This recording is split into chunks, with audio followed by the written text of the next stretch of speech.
Attention, all curious minds, innovators, and trendsetters. It's time to pause, lean in, and get ready for an extraordinary journey as we dive deep into the fascinating realms of life, technology, entertainment, and business. Let's explore, learn, and grow together. Brace yourselves, for the next thrilling episodes of HIPTHER Talks is about to take off. Counting down from 10, 9, 8, 7, 6, 5, 4, 3, 2, 1. And here we go. Hi everyone, Zoltan here. We're back again this February. After a crazy January where we only recorded one podcast because everybody was running around, starting the year in a strong way, we're back finally. And it's great to have Christoffer Feldt-Sørensen, Chief Sales Officer at Symplify. Hi, Christoffer. Nice to have you here.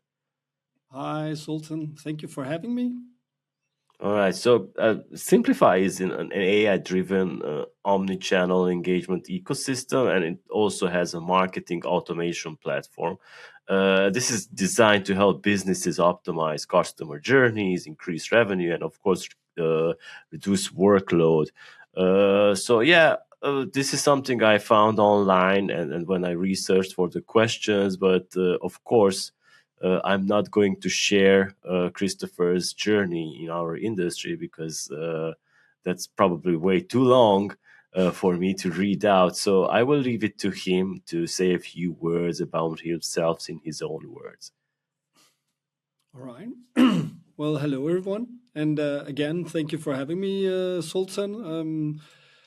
Briefly, I've worked with software as a service basically my whole professional life. Many different types of verticals. And the past 3.5 years, I've been part of Symplify, focusing like 100%, well, 99% on the iGaming business. And we have a very, very strong, or one of the best-in-class tools within CRM for iGaming. So that's the background of me. All right, thank you so much for keeping it short and simple. All right, so as you briefly mentioned, you already have over 2 decades of experience, and especially in scaling startups and tech companies. So, what originally drew you to Symplify, and what's your focus there today? So originally, I was driven to the job focusing on the sales and our sales process.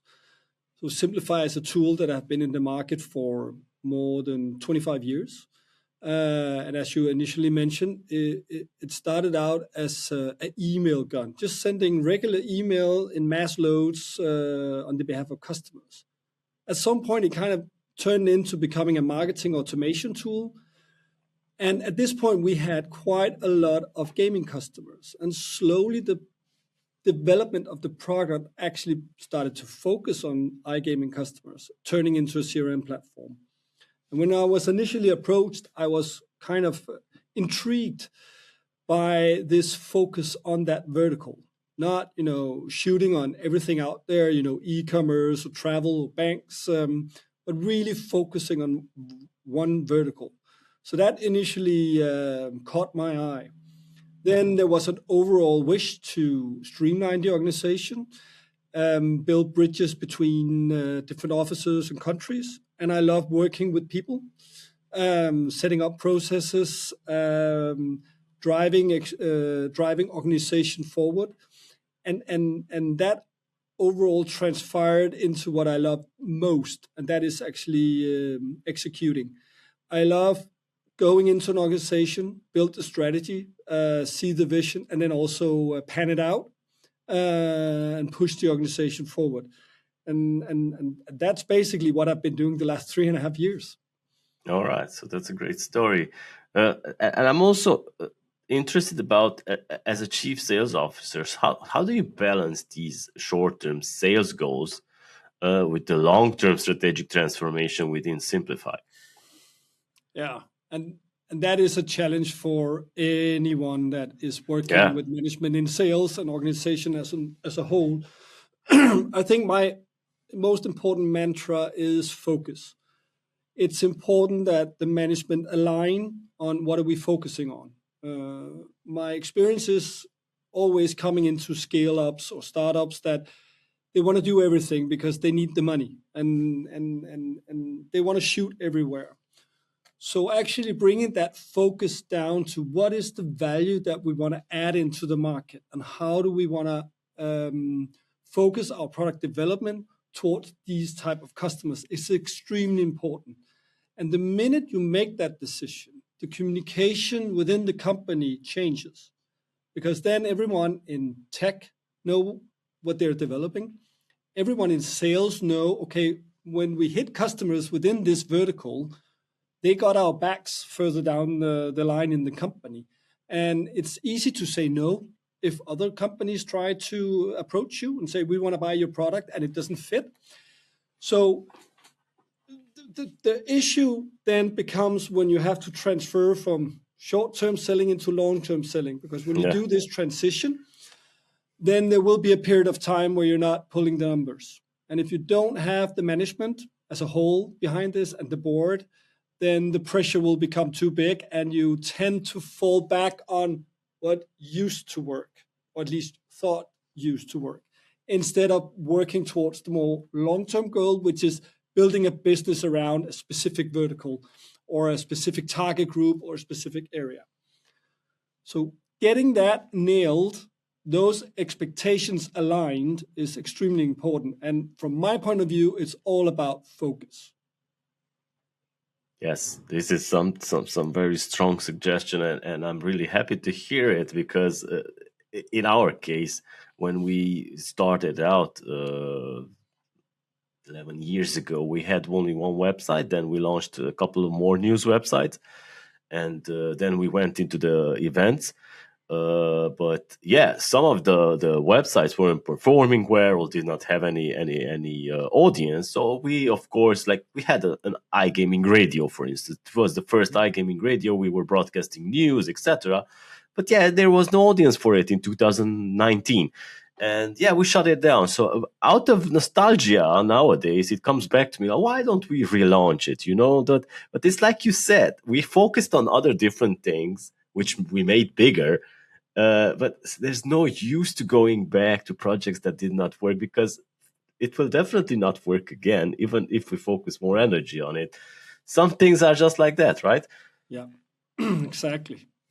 All right. So you played a key role in streamlining internal processes. What are some of the biggest wins you've seen from those efforts?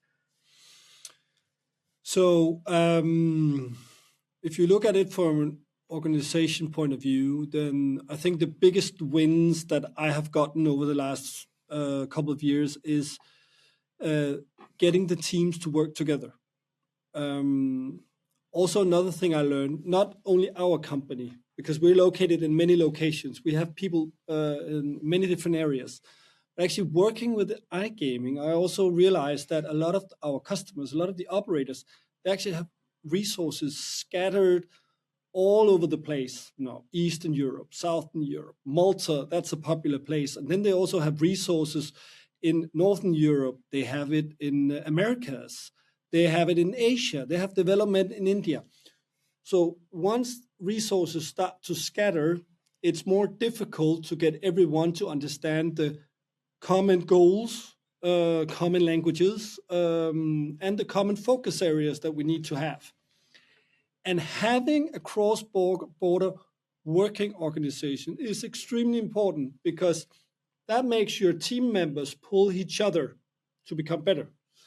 So instead of clustering people in, let's say, where I am in Denmark, so we only focus on what's close to the Danish team or the Swedish team or the Montreal team or the Portuguese team, actually pinpointing the resources that need to work together cross-borderly and team them up, that kind of transfer the story of the goals we want to achieve all together, and also the focus, because all of a sudden you have all employees working in these clusters cross-borderly, pulling the load forward.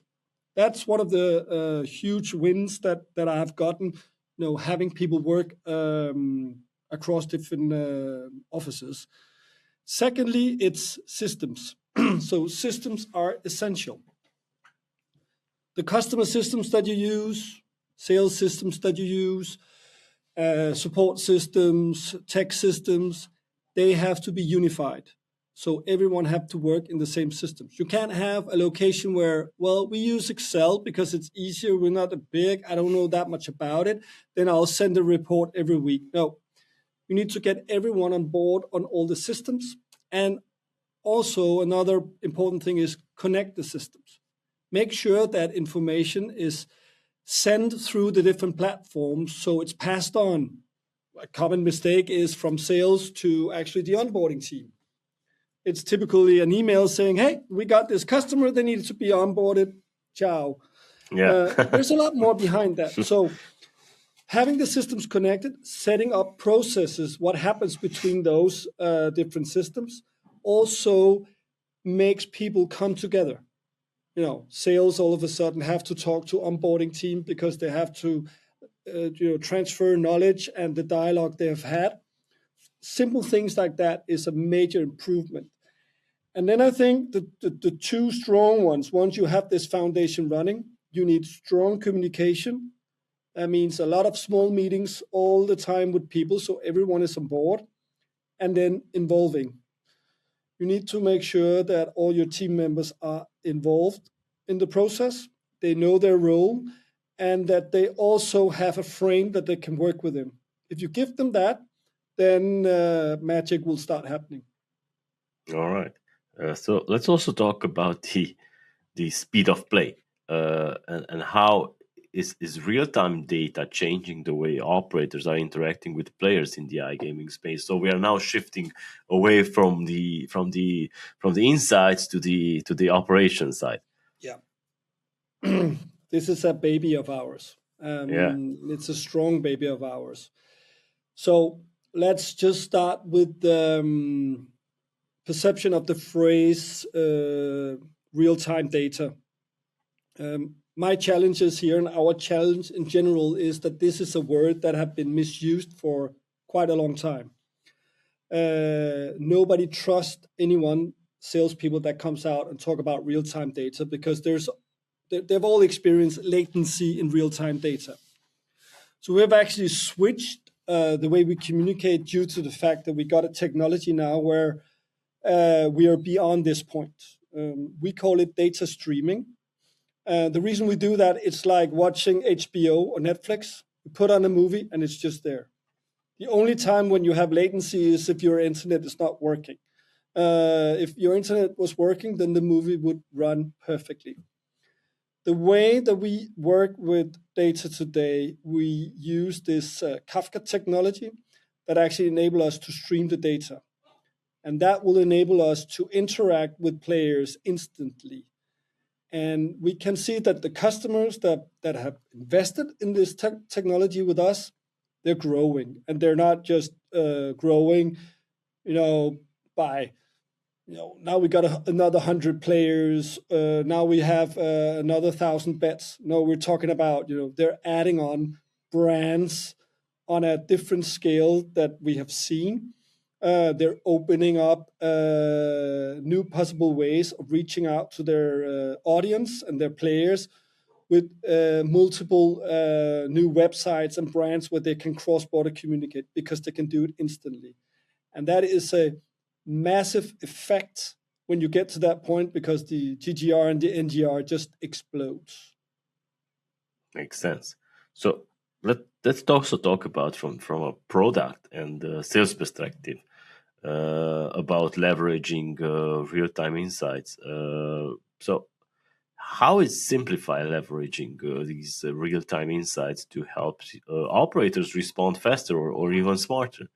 Yeah, it's one of my favorite things to talk about, actually, because everyone wants to know about it. And when we tell or talk about it, they like the idea, but they're still quite hesitant. Is this really possible? We do have the technology. We do have customers where we can just say, easy at heart. Yes, it works. So I think it's going to be crucial going forward that you have this player interaction and that you have it on the spot. It's a bit the same as AI right now. Everyone is talking about it. We can ask things, but it's developing so fast we can't even comprehend what will be next in 2 months' time. Interacting with the players is a bit the same. Understanding how you actually do this is the key to, I think, will be the future success of most iGaming companies around the world. Let me try and give you an example. So we can do it in different ways. I will try to explain it with a pop-up and use a online casino as an example, because this is really the best way to visualize what can be done. Imagine that I'm a player. I am at a website where I'm playing a casino game. So this is a slot machine. Now, the CRM team behind these slot machines, they know that when a typical user hit, let's say, 20 losses in a row, we will see the player ending quite rapidly, maybe within 3 or 4 more spins, because they don't feel they get that, winning enthusiastic feeling, and thereby, ending the session. Now, one of the things that they always try to figure out is how can we extend that session just a bit more, so we just get the customer a bit more engaged. Now, using this data streaming that we have, where we actually look at all the transactional data, that will enable us to set up a journey where we have a pop-up on either the website or on the telephone, depending on the technology you have on the telephone. And the journey have a trigger that is based on a transactional data of losses. If the journey, let's say, have 18 losses in a row in a slot machine on the website, this pop-up should be triggered immediately.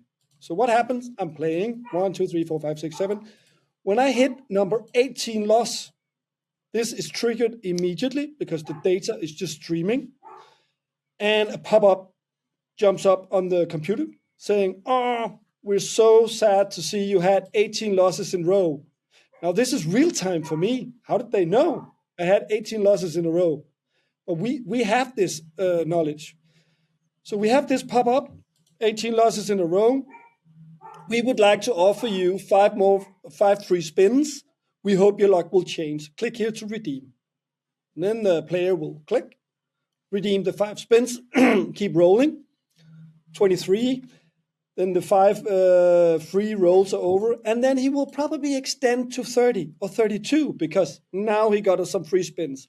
And thereby, the team has extended a simple slot machine from 20 spins to 30 or 32 spins, thereby increasing the customer's GGR.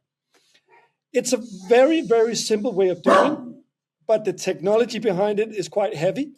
And there is there's not a reluctant. The companies are a bit afraid if this really can't work. But my message is it can work, it is working, and we have customers that are doing this already. So it's just a matter of, when are you ready to jump on this train? Yeah, makes sense. So are there any challenges that businesses face when implementing these real-time systems, and how do you guys help them overcome these hurdles? Yeah. So the first challenge that we'll meet initially will be cost issues.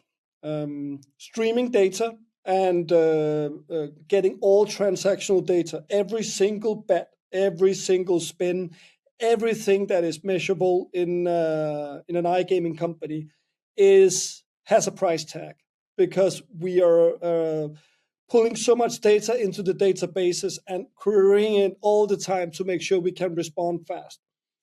That price tag sometimes scares companies away. It shouldn't, because it's an investment in growth of business. But if you have not had the knowledge yet or haven't tried it yet, then it's difficult to make that leap.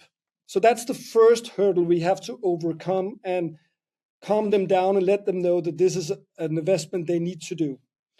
The second problem we encounter is actually knowledge. Often the IT department or the tech people in the company don't really understand what it is they need to do. And here we really have to educate them. Most are eager to learn, but we also unfortunately meet a lot of tech people that are, yeah, I know this, we can do this, and then they start and they're not listening. Yeah. And then they get into deep water where they don't know what to do. That can become a challenge in the onboarding flow and also be a roadblock in actually moving forward because they have tech people that basically don't know what they're doing. So we always try to tell our customers, let's begin here. Let's get it implemented at a lower level, get to know the technology, set up the basic flows, get some sense of how we work, and then we add it on as we move along. Because once they're in there and they start seeing, okay, this is actually possible, we see now the efficiency of automating all of these journeys where we don't need to have hands-on anymore, then the trust is built. Once the trust is built, then they're more reliant to invest in us. And also for the companies where the tech people are not good enough, we actually advise them to bring in some consultancy to help, which also comes with a price tag. But they know once we're there, okay, this is worth the investment. And then I think last but not least is that you should not be afraid to invest in this. This is the future. This is where we're going. And from our point of view, both educational, training-wise, and our back end, we are ready to show you and lead you this way, the best of our capabilities. All right. Yeah, it totally makes sense. Let's also touch base on KYC and responsible gaming, because this is a topic that has been really keeping it strong, and the KYC processes have revolved rapidly in the past years, and I'm curious about how is Symplify helping operators stay compliant, but also keeping the friction low, because we know how it gets when these KYC processes start. Yeah. It's something that we are used to navigating in. We are present in more than 100 markets globally. So we have met a lot of these KYC processes that need to be embedded into the platform. I think from our point of view, it's a dialogue that we have with our operators. What do they need and how do they need to comply? We always urge them to comply with the markets. Also for operators that are more globally, we help them understanding when they're entering into markets where we know these KYCs that they need to be aware of, due to the fact that it can hurt so much if you don't have these processes in place. From our point of view and from our technology point of view, we can do everything. And we do this basically because we will have the data of the players. We will know when to engage in a journey. We know how to trigger them.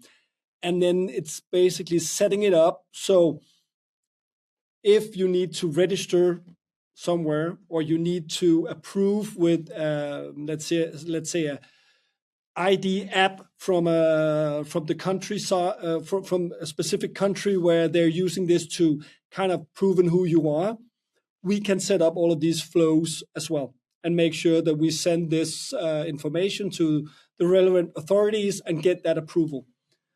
We can even take it a step further. So if a player hadn't done the approval process, we can actually exclude them from other journeys. So this means that navigating through some kind of ID verification and then into a journey where you're allowed to play cannot happen unless this verification has been approved. So we got a lot of possibilities to set up controls so players won't enter. That's a big part of the of this KYC for the operators. All right. So let's also talk about the innovation and responsible gaming, because there have been many. But where do you see the biggest opportunity to innovate there? Especially seeing that there's a growing emphasis of regulation and player protection all around the world. So I actually did a little bit of research before this, asking around, what is actually the one that we see the most, and you wouldn't believe it, but it's actually the deposit amount. All right. The ones that are used mostly to track this is monitoring deposit amounts, because we can actually pinpoint if there are irregulations in the way they deposit. We have all of that history. So basically, you could set up a segment in our tool for that starts a journey where we're looking at X amount of dollars over a Y period of time. If that extends, let's say $1,000, just to have a number, or $100, I don't know, then we can actually disclude people, or not banning them, but placing them on hold, and then informing internally, guys, you need to look at this. There are some irregularities in this player, in the behavior that they have had historically. Now all of a sudden they're hitting a threshold that is beyond the limits that we're actually allowing, and thereby flagging it. So this is something that the CRM team can do themselves in our segment tool, setting this up as a precaution for this regulation. All right. Wow. I did not know that. This is something new. I did not hear about this option, and it's good to have knowledge of this. So how do tools like segmentation and behavior tracking play a role in this early detection of at-risk player behavior, besides this amount that you will not share with us? Well, the amount is a black box, because it's different from companies to companies and market to market. So it's up to the company to define it themselves. I think in terms of segmentation, we have the ability today in a very, very easy UNI to segment on any data that are within Symplify. And it's a very simple UI where you just go in and you put in the parameters, and you have that as a trigger point in your journey. A few years back, or just like 1-2 years back, you always needed a tech person to go in and do these segments for you. The ability that we give the CRM teams are that they can do it themselves, and they can change them. So if they find out after 3 weeks that the parameters were wrong or the amount was wrong, they just go in and change the parameters in the segment, and then that's the trigger point of the journey. When that is said, we can actually also offer even more in-depth analysis based on this. And we actually have 2 AI functionalities in our platform that are taking this into account. One is called the bonus abuser, and the other one is called churn prevention. Now, if I just add a brief comment into both of them. So our AI technology is based on a data set that is both a global data set that we receive from all kinds of game providers in big data, and then we have the customers' data. So the customers' data are trained a bit on the global set, getting inputs, and then over time, the customers' data will start to evolve into a point system where it clusters the players into different groups. Now, for the bonus abuser, we have some fixed baseline values on when someone enters and registers into a new gaming platform. We can do some predictions on the behavior they have if they have a tendency to become an abuser. So they have a pattern they globally, there is a pattern on the way they move, what they're looking at, what they're clicking on. So we're utilizing this together with a few things that we can tweak for each of the customers. Now, what would actually happen is that if, let's say, a new player enter, and it already, when it enters, has a score of 4, within, the first 5 minutes, the system actually evolves and says, "Ooh, this is actually a score 5. And what will happen is that all bonuses will be removed. So for this single player, we can remove all communication that is related to bonuses. So it will be removed from the website. It will be removed from the communication going out the different journeys. So you register, you're now eligible for some free bonuses. Well, then that won't be there. Then it will be something else. If it turns out, for the sake of argument here, that after 2 weeks, this person is actually playing our games and have not been, abusing bonuses since they have not been available for them, the score will go down again, and then the systems will start introducing bonuses once again. So this is a way to spot very, very early on the bonus abuser. And since it's AI running on the customer's data, this will actually evolve every day and become smarter and smarter. There's a lot of machine learning in there. So in the beginning, it will be slow, but then you'll get the hockey stick effect, because all of a sudden the algorithms and the customer's data will be working closely together and actually building their own profile. The other one is the churn prevention. Now, traditionally, and also I would say still in 95% of all gaming companies out there, this is done retrospectively. So this is where people are sitting analyzing the last 30 months. Okay, we have this group of people, they stopped, the bets went down, or they completely stopped betting anymore. We need to put them into a journey and start communicating to reactivate them. What we actually do with the AI is that it's moving every single day, and it will spot a churn way before human eye or human analysis can do that. So instead of waiting until 30 days is over, it's doing it day by day. And if it puts someone in the category, this player has the potential to churn, then they're thrown into some kind of journey that the customer have done that starts communicating about this prevention. So it could be offering new bonuses. It could be, engaging in new games, giving offers, whatever, a sports book, whatever it could be that they want to offer to bring back the players. So here we are actually utilizing technology to respond faster on the data that has been analyzed through machine learning and through AI. Well, I really like how you started this answer when you said that this wasn't possible a while ago, maybe 1-2 years ago.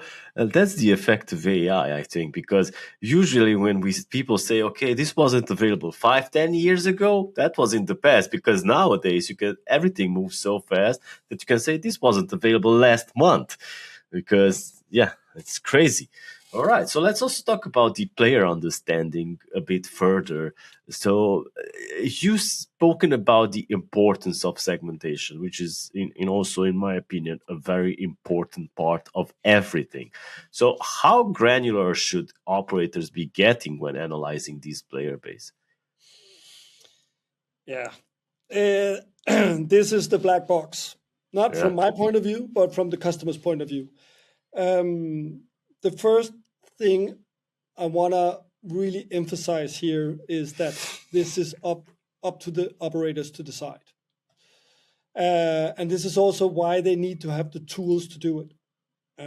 When we talk segmentation, as I mentioned before, and still is for many, but a few years back, they all needed technicians to do the segments. This was the rule. It was a hassle. They had an idea at a meeting, we need to do this new segment, then they had to send it to tech, they had too much to do, they had to build this segment, send the data, and then 3, 4, 5, or a week or 2 weeks later, they could actually activate this. Now, what we have tried to do, and in general, we work with in our UI is to make the CRM team at least or not dependent on tech people. So the more they can do, the better. And since we are pulling so much data and attributes into our platform, when they integrate into Kafka and we actually have all the transactional data, then the power is within the CRM team to make this decision in a morning meeting, and then in the afternoon, this is running. So how granular should they go? This is my advice. You should go as granular as the GGR, the NDR takes you. Meaning, if you have a journey that has a trigger point where when you look at this journey, out of, let's say, 100,000 players, you only have 5 to 7 players in there at a time. If it's worth it, let's say it's high rollers or VIP players or loyal players, if it's worth it to go that granular, to give those players that experience, that game, that tournament, whatever it is, then you should go that granular. There's nothing wrong in having a journey where you only have a few people in at a time, just as long as you know it's creating value for your business. All right. And we enable that by having these effective way of segmentation. That means the cost of creating the segment is 0 to none. So then you can test out how granular do we need to go. And we see with all customers that are onboarded, they start here with everything. And then 2 years later, they have journeys that are this small, but they have so many of them. And now we're not talking about having a journey where you have 5, 7 people in it. We're talking about 100 journeys where you have 5 to 7 people in each of the journeys. This is 500 to 700 players that are creating extreme value. It's pure profit. Yeah. So from our point of view, you should really invest in getting to know your data, work with the data, and then work into each of these small journeys and just let them run forever, as long as you can see you're making money. Yeah, makes sense. So how can understanding these different player types, casual, VIP, risky behavior, churn prone, directly inform a brand's communication and retention strategy? That's also one of my questions. I spent some time looking at this question. I wanted to come up with a really clever answer. All but right. I'm going to give you my honest to truth answer here. I don't know. Okay. And it might be weird that I'm saying I don't know, but it's so complex. And this is something for the operator's team to have an understanding of. I can't draw a red thread or red line between our different customers looking at this. I can look and I can, inspire about what they're doing, but they're doing it so differently and they're getting so different results. But as long as it makes sense for your business, that's what you need to focus on. All right. So better as the operators then. Yeah, because this is their turf. I provide a system, and yeah, we do have some knowledge and some inspiration that we can do, but deep diving into to this and understanding, that's impossible for us, because that's the knowledge that is within the CRM teams. And this is the knowledge they should have, because if they have this knowledge, then they can go granular with all these journeys, and they can create all these segments. This is where the gold is, but nobody's going there because, unfortunately, most people in this business just want the quick bucks, and they think they can do this overnight, having a platform, and that's fine. I don't mind that, but we just see those customers that are actually understanding their business, understanding their players. Those are the ones where the brands are strong and they have great retention in their customers, and they also are very granular. All right. So are there any recent trends in player behavior that have surprised you, or have you seen any shifts in your strategic thinking? Well, No, we don't. We haven't seen a shift as So such. players are predictable. Yeah, they're very predictable. I think where the shift is that the operators that have knowledge are investing in the knowledge of knowing their players. They have a much better way of keeping their players. They're much more loyal.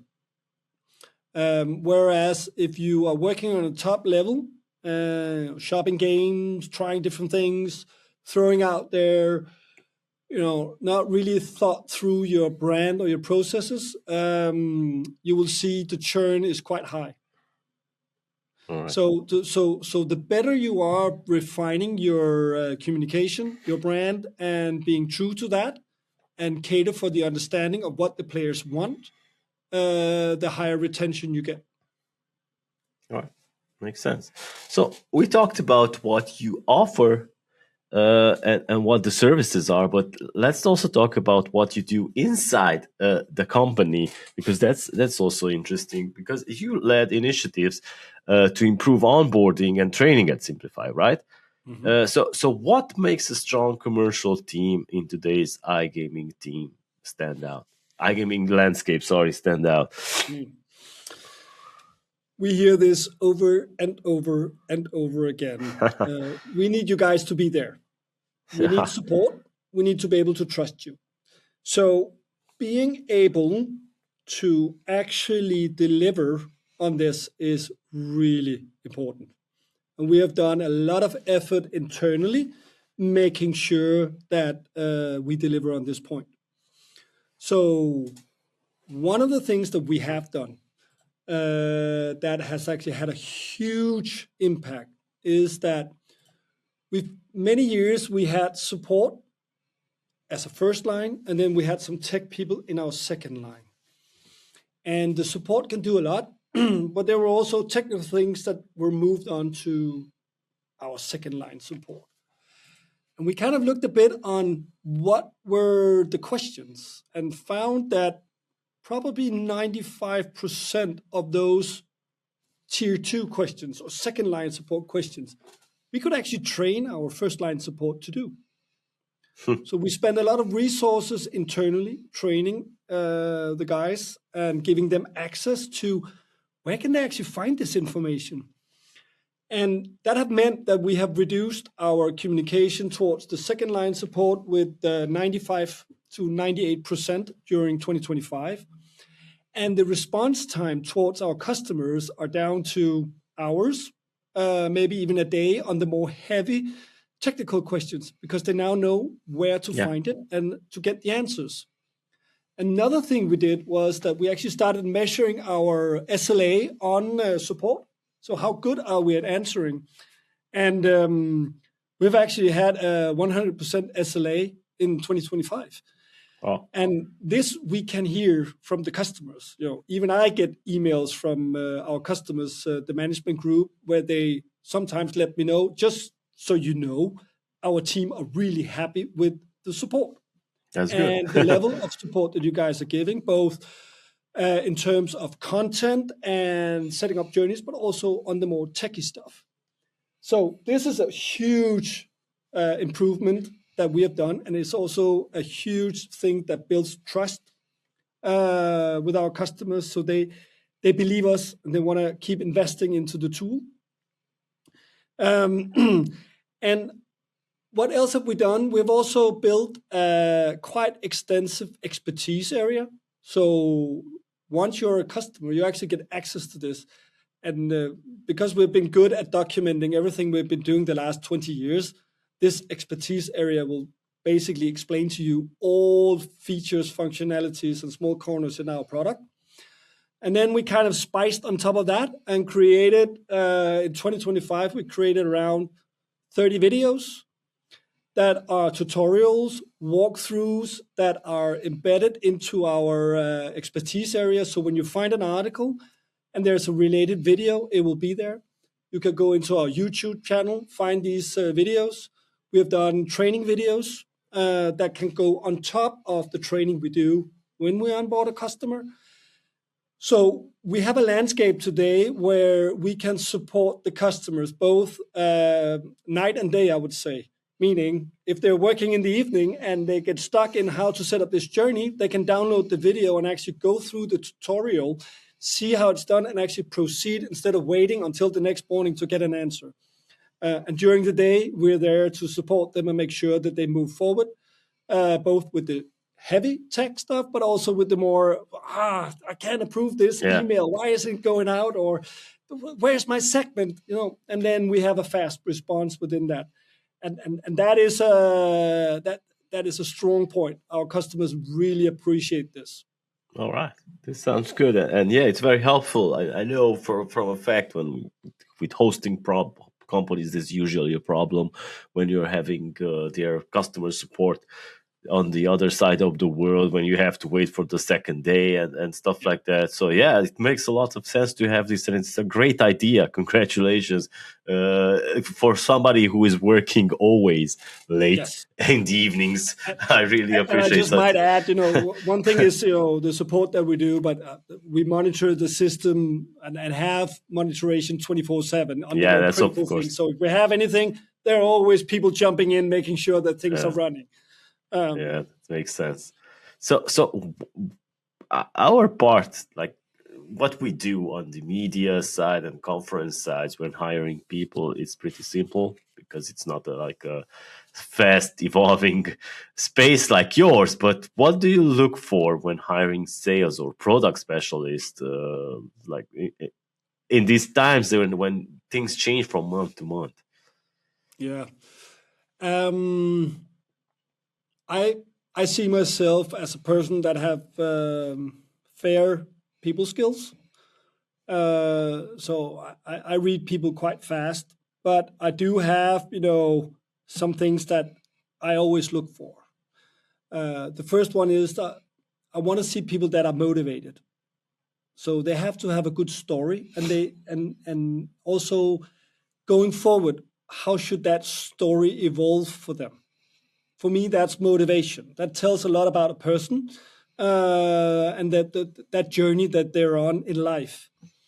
Energy is important, and especially positive energy. It's a rule of life in general. Don't surround yourself with whiners, meaning people that complains a lot, that always are looking the way at life. Where on the negative side, watch out. Because they will drag you down or they will suck some of your energy. So find people that have, positive view on life, that are motivated and good at motivating themselves. I think those are things that I'm always looking for. And then from my point of view, when I'm a manager and the way my style is, and I work with my team, is that I always put up a frame where I have an expectance that they're self-reliant. So when they understand the frame that they need to work within, then I let them run. I want them to do their best. I want them to take responsibility on the things that they do. And I also want them not to be afraid of always checking in. Can I do this? Can I do that? If you know the frame, yes, you can do it. Go do. And then lastly, but not least, eager to learn. People that are eager to learn are so much more fun to work with, because they also make me want to learn. And sometimes you meet people that are smarter than you in areas where they challenge you. So that makes my eager, I need to understand what they're saying, at least, not maybe in depth, but at least at some point, some level, so I can keep up a conversation. So people that are eager to learn are always fun to be around, and they will challenge you, which I like. Sometimes it really sucks. Just to be honest, when you get caught off your guard, you're like, oh. But then it kind of gets you back on your toes and back on your game. Yeah. Surround you with people that are intelligent, energized, motivated, and want to learn. Then you have the potential to build a good team, which I have, or we have as such in Symplify. All right. So to our audience, if you remember at least one thing from this podcast is this last part, because this it makes it worth all. Yeah. So let's also look ahead about your vision for 2026 and beyond. So I'm also interested in terms of product and market position. Yeah. Okay. Let's start with the market position. So we are one of the leaders within iGaming, CRM for iGaming. That's how it's been. It's been that for many years. Our product has a track record of 25 years. We know how to deal with data. Our foundation is so strong that the data amount that we're running now are sometimes at the level as the big guys, such as, Microsoft, Salesforce. We're in that league now with our technology, and we can handle it. So data is not an issue for us anymore. We have the ability to scale. We have already been through all the pitfalls of latency and things that didn't work. It's now a Ferrari when it comes to data. Where do I want to bring it in 2026? Well, I want people to understand that Symplify is actually the leader within this area, and I want to do it through this data streaming. People need to take a chance and understand that if you stream the data, you can really do new things. So be bold and do that investment. Jump away from real-time data because it's not real-time, it's near real-time. But if you really want to engage and you really want to do something different, go data streaming, just like watching a movie. How should our product grow? Well, we started the year with a brand new UI. The response has been tremendous. So we have this Nordic pick and choose mentality and very easy UI. That's why we're called Symplify. And people laughed for many years saying, Symplify because it's easy to use. When you ask our customers, it's like the name is perfect because it is easy to use. So doing a lot more on that.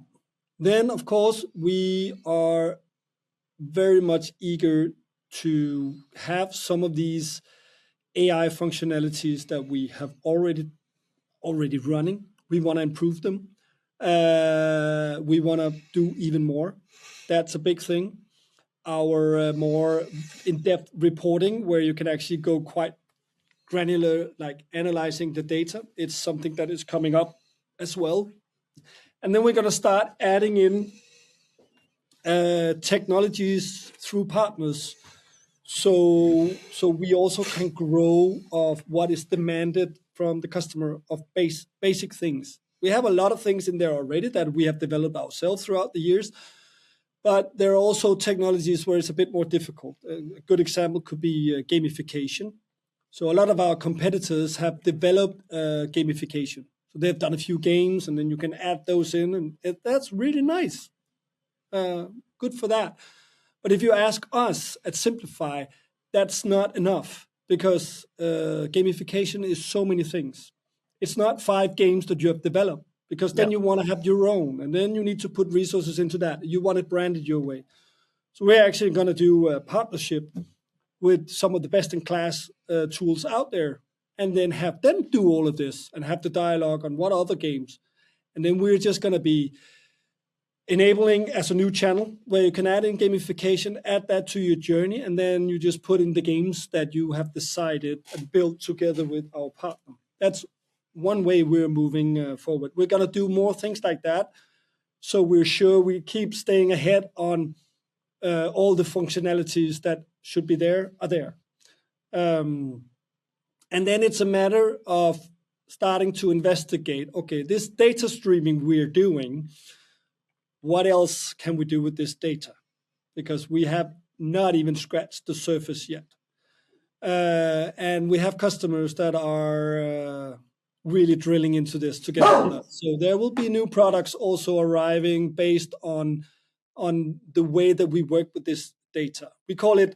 Currently we call it data hub rules. So it's predefined trigger segments that are just for gaming. And it will be for casinos, it will be for games, it will be for sports books, where you actually just enable this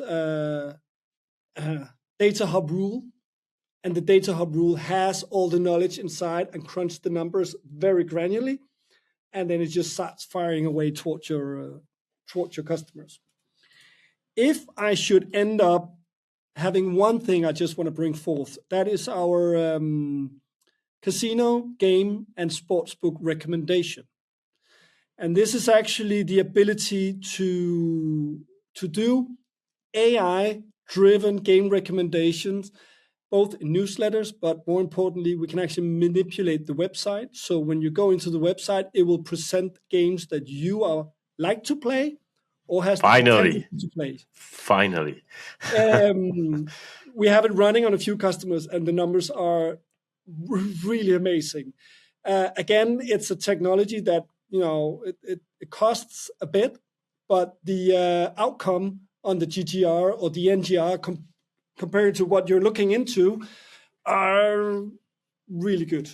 And then it's the whole idea of communicating one-on-one with your players. It actually shows that the brand understand, yes, I like playing these 3 games. And then the 4th game might be a recommendation that 4 other players that looks 80% or 98% like you are also playing this one. So you might have the propensity to play that. That shift of presenting things that each and every single individual like, that's can be a game changer once this really gets started. Yes, everyone's talking about it. Everyone wants it. Yeah, exactly. Nobody knows how to get it, but we have it. So there's actually the opportunity for you guys to reach out and learn more about that. Wow, this is great because, like you said, everybody's talking about it. Everybody's waiting for it. And this website manipulation thing is the thing that we've been talking about, that it's finally somebody has it. So I rarely do this. I think I have maybe 2 people in 4 years on our podcast that I say, okay, let's have another episode in 6 months or a year. But Christoffer, you're on my list, or you're on the short list. So there are 3 people now on the short list. So yeah, let's wrap it up with some advice you could give to companies trying to stand out in this increasingly crowded iGaming technology space, because we all know it.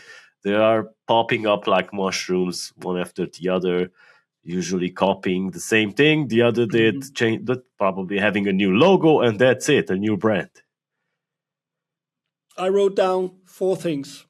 Okay, good. I thought about this, like, what should I say here so people might understand it? And the first thing I wrote down was invest in the right tools. I'm not saying we're going to be the right tools for everyone, but make sure you find a tool where you have the trust and where you see your business can evolve. And don't let cost drive you. This is the main point I see with everyone. Cost is driving them. They go into the meetings, they see what we have, and they just want to know what it costs so they can compare it to others. You're comparing apple with pears. You need to understand the value that these different systems are creating, and then build a bridge into what it is you guys want to achieve. And then don't be afraid to make the change. Again, I have so many meetings where people have own build systems or lower tier systems or high tier systems where they're so unhappy. They don't feel like they're moving, but they're afraid of making the change. And we have dialogues where we're saying, listen, you are contacting us because you have an issue. We can solve it for you, and you're afraid to make the jump because what will happen to my business? Well, it will improve. But then they get, no, I'm happy where I am right now. Well, then don't reach out if you're happy where you are. So don't be afraid to make the change, not only for CRM, but for other tools as well. And then most important, also on all startups that are out there where they want to build a business, have a plan where you think a bit further than just making money for tomorrow. Because if you're only making money from day to day, you will not be able to afford any of the platforms out there. The platforms that you do get will be half-hearted, and you will never have player engagement over time. So have a plan. All right. This is some strong words to end the podcast. Have a plan, guys, and it's still time because the year has just started. We're in February, so there's still time to take over 2026. So, Christoffer, thank you so much for your time. Thank you for our audience for sticking around. Make sure to reach out to Christoffer on LinkedIn. Check out symplify.com. I'm amazed. So thank you, guys. Thank you, Christoffer. Thank you. And that's a wrap for this section of HIPTHER Talks. Thank you for being a part of our journey today. Don't forget to tune in next week for more insights and discussions. Stay connected with us on Spotify, YouTube, Google Podcasts, Amazon Music, Apple Podcasts, and more. Until then, keep exploring and keep growing. We'll see you next time.